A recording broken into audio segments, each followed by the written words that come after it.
So 1,500 years ago, the ultimate flex for a Roman elite wasn't actually conquering a neighboring tribe or, leading some legion into battle. No, not at all. It was achieving something that actually sounds suspiciously like the modern FIRE movement. Right. Financial independence, retire early. Exactly.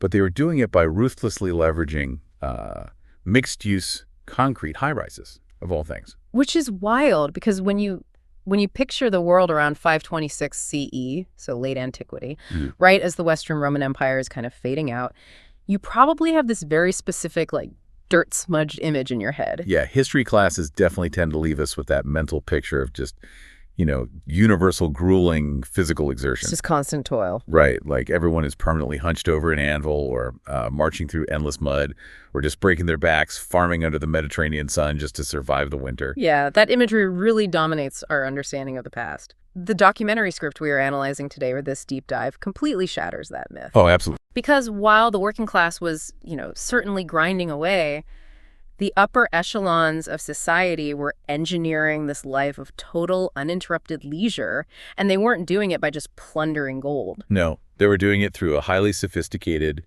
super cutthroat real estate market. Designed to generate massive, compounding, passive income.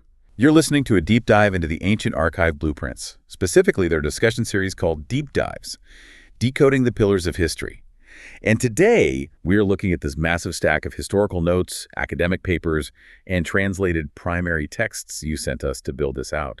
The mission today is to explore the messy, brilliant, and honestly deeply human origins of modern thought. So, okay, let's unpack this, because we are looking at a 1,500-year-old real estate ecosystem here, and it features commercial leasing, property management, even rental arbitrage. Which perfectly mirrors modern urban economics. It's really uncanny. It is. So where do we even start with this? Well, to understand the mechanics of how these elites actually extracted that wealth, we kind of have to look at the geography of the money first. Okay, geography. Yeah. Late antiquity was totally defined by massive urban centers, places like Rome, Constantinople, Antioch, Alexandria. We're talking metropolises with hundreds of thousands of people, right? Yeah, exactly. And when population density reaches that kind of critical mass, especially behind fortified city walls, horizontal expansion just stops. You can't build out anymore. Space becomes like the ultimate premium commodity. Right. So the only direction developers can actually go is up, which leads us directly to the absolute cornerstone of ancient urban real estate, the insulae. The insulae. These were the massive multi-story apartment blocks. Yeah, they house the vast majority of the urban population. And the sources we have indicate that a single wealthy patrician might hold a portfolio of like half a dozen of these dense residential blocks. Wow. But the pricing structure of an insula is, it's actually a fascinating inversion of how we value real estate today, right? Oh, totally. Because, in a modern luxury high-rise, developers charge millions for the penthouse. You pay for the view and the isolation from the street noise. Sure. But in 526 CE, the higher up the stairs you lived, the cheaper your rent became. Wait, really? Why was it cheaper at the top? Well, the physical realities of ancient engineering basically dictated that market rate. The top floors were situated just under these baked clay roof tiles. Oh, so in the summer, they're just baking. Exactly. There were sweltering ovens. And then in the winter, they were absolutely freezing. Plus, you're forcing tenants to walk up 6 or 7 flights of dark, really narrow stairs. With absolutely no running water. Not at all. But the primary factor driving down the valuation of those upper floors was actually the catastrophic risk. Yes. Without modern fire suppression, being stuck on the top floor of an insula during a blaze was often a death sentence. So the discount on the rent was essentially a risk premium for living in this highly dangerous, pretty miserable space. Wow. Okay, but that creates an immediate logistical hurdle, doesn't it? Like for the ultra-wealthy landlord. Yeah. Because a prominent senator who, spends his days debating philosophy in the forum, he is not going to climb 6 flights of dark stairs to shake down a day laborer for late rent. No, absolutely not. They wouldn't dream of it. So this is like hiring a modern property management group so you can sit by the pool, right? That is exactly what it is. Yeah. To maintain that pure passive income lifestyle, they utilized a system that looks exactly like a modern third-party property management firm. They employed what was called an insularius. An insularius. Right. The insularius acted as this vital buffer between the elite capital allocator and the grim reality of the slums. Who were these people? They were typically educated slaves or freedmen, and they were employed directly by the building's owner. They handled all the relentless day-to-day operations. So collecting the physical coin, dealing with minor structural repairs. Exactly. And functioning as the enforcer, when dealing with unruly or delinquent tenants. So by absorbing all that friction of property management, the insularius essentially allowed the wealthy owner to retreat to some country estate miles away. Completely insulated from the squalor, just, waiting for the ledger to balance and the profits to arrive. But what I found so compelling in our sources is that this wealth extraction wasn't restricted exclusively to the billionaires of the era. No. The middle class actually developed a highly aggressive strategy to siphon off their own piece of the market. And they did this using spaces called synacula. Yeah, the synacula system. Yeah. It's a brilliant, albeit pretty ruthless adaptation by people who lacked the massive capital to just buy an entire insula outright. So how did it work? Well, a moderately successful merchant would go in and secure a long-term lease on one entire floor of an apartment block, and they'd get it for a fixed, wholesale yearly rate. Okay, so they lock in the whole floor, and then once they control it, they immediately begin subdividing it. Right. They throw up these flimsy partition walls, carving what was a standard living space into these tiny, just claustrophobic little rooms. And then they pivot from a long-term lease model to short-term subletting, right? Yeah. Targeting desperate, itinerant laborers. Exactly. Instead of charging yearly, they demand rent on a weekly or even daily basis, Yeah. and they do it at an astronomical markup. What's fascinating here is that we are observing the literal blueprint for modern rental arbitrage. Yeah. The merchant leverages an asset they don't even own, artificially increases the occupancy density, and just pockets the spread between the wholesale yearly lease and the hyperinflated daily sublet rate. That is so modern, but I imagine it requires intense hands-on enforcement. Oh, absolutely. The merchant or their associates would literally physically guard the access points to ensure daily payment, but the margins were incredibly lucrative. So you are squeezing every possible copper coin out of the residential floors. But, the upper floors, by definition, are cheap real estate.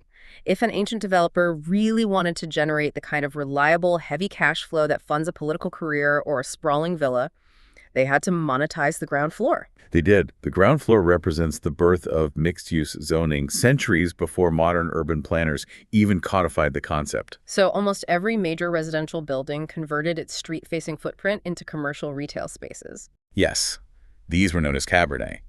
And the sources show this practice was ubiquitous.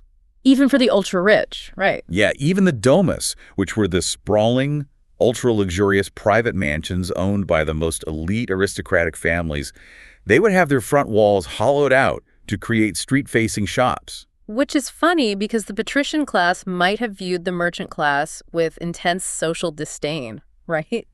They considered manual trade completely beneath their dignity. Socially, yes, but economically.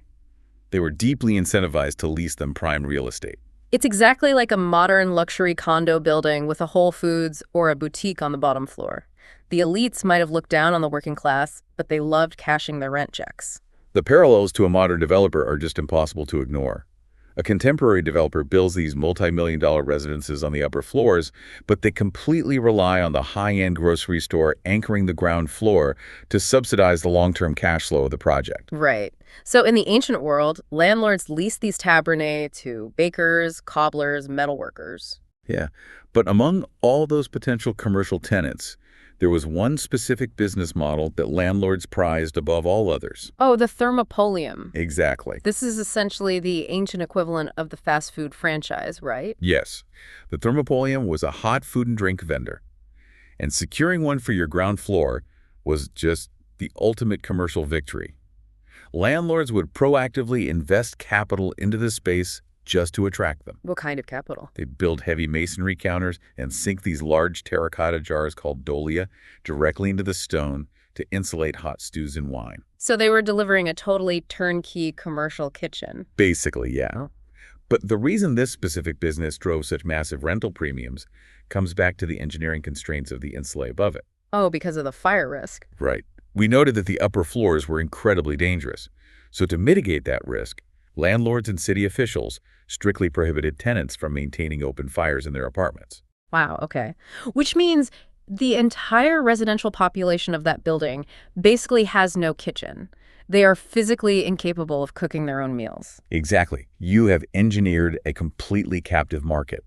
The urban population of these massive cities was structurally forced to eat out every single day. That is genius. It is. The landlord builds the dense residential units without kitchens, which guarantees a massive daily flow of foot traffic directly down to their own ground floor. And then the landlord leases that ground floor to a fast food vendor at a massive premium because the customer base is locked in. It is vertical integration at its most predatory and brilliant. The architecture itself forces consumer behavior that just feeds right back into the landlord's pocket. Okay, but wait. We need to pause and examine the physical reality of what we are discussing here, because we are in the year 526 CE. Developers are constructing high-rises spanning 6 or 7 stories, packing them with hundreds of residents, and installing heavy commercial kitchens on the ground floor. How are they doing this 1,500 years ago without modern steel beams or, reinforced rebar? It seems physically impossible. Yeah, it sounds impossible, but the structural secret that unlocked this massive economic density was a technological marvel called opus caementitium. Roman concrete. Exactly. And this was not just some primitive mixture of mud and straw. It was an incredibly advanced chemical feat of engineering. The builders mixed lime with a very specific volcanic ash called pozzolana. Right. The volcanic ash triggers a unique chemical reaction when it's hydrated. It does. The pozzolana creates this binding matrix that actually strengthens over time. As water interacts with the materials, it forms these crystalline structures that prevent microscopic cracks from spreading. Oh, wow. It was so robust that opus caementitium could cure and harden underwater, which is why, ancient Roman piers still withstand ocean tides today. That's insane. For the ancient real estate developer, this proprietary technology was the holy grail. It allowed them to safely stack thousands of tons of residential infrastructure on top of commercial centers without relying on modern steel. Thereby maximizing the profitable square footage of a tiny urban footprint. That engineering is incredible, but man, it creates a terrifying combination. Oh, definitely. Because you have densely packed concrete high-rises, thousands of people living in cramped spaces, forced to use oil lamps for light because there are no windows on the interior walls. It transforms the entire city into this massive vulnerability. Yeah, a total tinderbox. And here's where it gets really interesting. In this ancient hyper-capitalist market, a catastrophic fire wasn't just a civic tragedy. It was a highly orchestrated business opportunity for disaster speculation. Yes. And the most notorious architect of this strategy was Marcus Licinius Crassus. He was a figure from the late Republic, but his methods absolutely carry forward into late antiquity. What did he do? His approach to real estate demonstrates the absolute lack of regulatory guardrails in the ancient world. So picture this scenario. You own a profitable commercial property. Suddenly, a fire breaks out. Okay. It is spreading rapidly, and you are standing in the street just watching your entire net worth burn. Nightmare scenario. Right. Out of nowhere, a wealthy investor arrives with a massive, highly trained crew of men carrying buckets, axes, and ladders. A completely private fire brigade. But they do not make a single move to extinguish the flames, do they? Nope. Instead, the investor casually approaches the panicking owner and offers to purchase the burning property for pennies on the dollar. While it is literally on fire. While it's burning. The duress is absolute. The owner knows that if they refuse the lowball offer, the building collapses into ash and the land loses its immediate commercial value. So the second the desperate owner signs over the deed? The investor snaps his fingers. The private brigade rushes in, puts out the fire, saves the structural integrity of the concrete, and the investor immediately renovates the building to rent it out at full market rate. It is literally a hostile takeover by arson. That practice underscores a chilling reality about this era. There was no government bailout, there was no federal emergency management, and no insurance policy you could claim.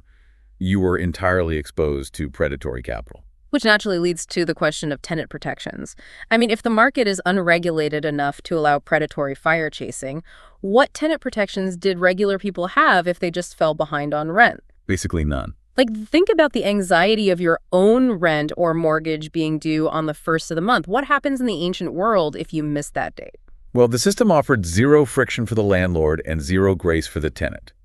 The rental cycle was anchored to the Ides of the month, so either the 13th or the 15th, depending on the calendar. Okay. And for the ancient renter, the Ides represented a hard, completely unforgiving deadline. There was no 30-day legal notice period. no eviction moratoriums, and definitely no housing courts to mediate a dispute. So if you don't have the coin on the ides, the eviction is immediate.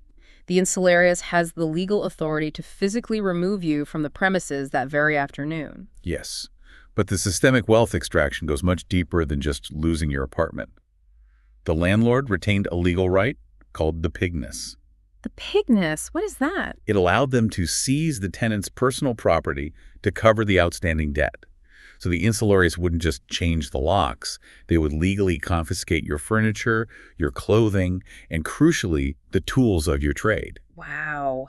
That is the mechanism that creates a permanent underclass right there. Mm-hmm. By seizing a cobbler's tools, or like a scribe's materials, the landlord strips away the exact items the tenant needs to generate income. Exactly. To dig themselves out of debt. You are thrown into the street with no home and no ability to rebuild your livelihood, entirely at the mercy of the elements. The urban center was just a high-stress, cutthroat environment designed for maximum financial efficiency. And the psychological toll on the working class was immense. I can imagine. Because the city was essentially a deregulated tinderbox of fire hazards, volatile markets, and these brutal evictions, the true mark of elite status wasn't merely owning the urban infrastructure. It was getting as far away from the city as possible while still cashing the checks. Precisely. The goal was to build a portfolio so automated that you could physically escape the city while the money continued to flow. This drive for isolation birthed the latifundia. Right. These were the massive, sprawling agricultural estates located deep in the countryside. Yes, far from the smoke and the noise of Rome or Constantinople. On these vast tracts of land, the wealthy elite constructed palatial villas featuring hyper-cost underfloor heating, private courtyards, imported marble. And crucially, the owner never touched a plow or reviewed a crop rotation. Just as they utilized the insularius for the urban properties, they employed a rural estate manager known as a villicus. Exactly. The villicus lived on the estate and managed the grueling daily logistics of the agricultural operation. So they oversaw the colonies, the tenant farmers, and the enslaved laborers who were out in the fields, planting wheat and pressing olives under the scorching sun. Right. The villicus functioned as a rural CEO.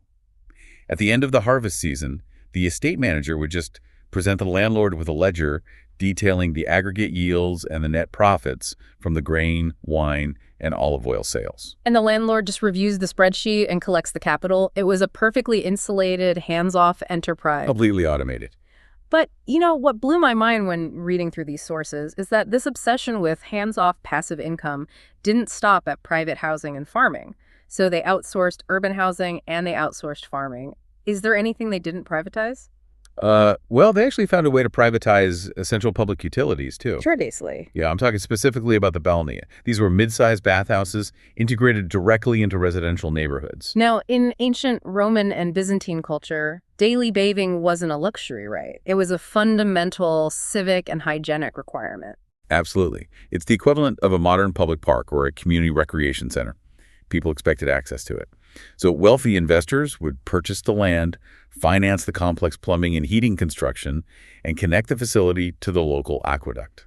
But again, a patrician senator has zero interest in skimming the hot pools or managing towel inventory. None. So they employed a leasing model that transferred all the operational risk.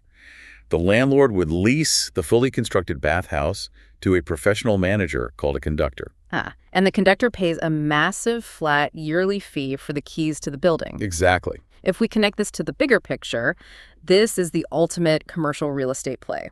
You build a piece of infrastructure that the public literally cannot live without, you lease it for a guaranteed flat passive return, and the conductor is left to figure out how to squeeze a profit out of the daily operations. That is exactly how it worked. Mm-hmm. The conductor had to aggressively monetize the space to cover that lease. So they charged a daily admission fee at the door. They constructed small retail stalls inside the bathhouse to sell snacks and oils. Hustling from every angle. Yeah, they even subleased interior corners to independent contractors. So you'd have massage therapists, barbers, even philosophers offering lectures in the corners. It's literally an ancient strip mall built around a swimming pool. Huh? The entire ecosystem is a privatized community center designed to funnel tiny daily transactions upward into a massive passive yearly income for an owner who probably never even swam in the pool. It really is. Okay. So what does this all mean? When we synthesize the reality of the crowded insulae, the captive markets of the fast food tabernae, the disaster speculation, and these privatized utilities. We have to fundamentally reevaluate our perception of history. Yeah, we really do. We have to discard that simplistic narrative that the ancient world was just a chaotic mess of sword fights and peasants toiling in the mud. The economic blueprint hasn't moved an inch. It really hasn't. 1,500 years ago, capital allocators perfectly understood the power of leverage. They utilized cutting-edge chemical engineering with Roman concrete to achieve maximum housing density. They optimized ground floors to capture retail spending. They deployed strict, heavily incentivized property managers to enforce brutal collection cycles on the exact day rent was due. Right. They engineered a system where the physical assets and the labor of others generated their wealth, allowing them to achieve financial independence centuries before a stock exchange even existed. Which leaves us with a highly provocative thought to consider. Oh, let's hear it. We tend to view modern financial technology as revolutionary, right? But if 1,500 years of shifting empires and scientific progress hasn't actually altered the fundamental mechanics of landlord leverage, passive income, and rental arbitrage, we have to look critically at our own tools. Right. Are our algorithmic pricing software, our digital real estate investment trusts, and our frictionless fintech apps actually innovating new economic models? Or are we simply applying a shiny digital interface over an ancient Roman ledger? Wow. It forces you to wonder if technology actually changes human economic nature or if it just accelerates the efficiency of the extraction. It definitely speeds up the transaction, and, maybe that digital distance makes it a little easier to ignore the fire on the fourth floor. Exactly. That is something to keep in mind the next time you tap your phone to pay rent or walk past a mixed-use high-rise. And with that, we're out. Keep digging, keep questioning, and we'll see you on the next deep dive. Ancient people were master engineers. Subscribe to Ancient Archive Blueprints as we explore more master designs from the past.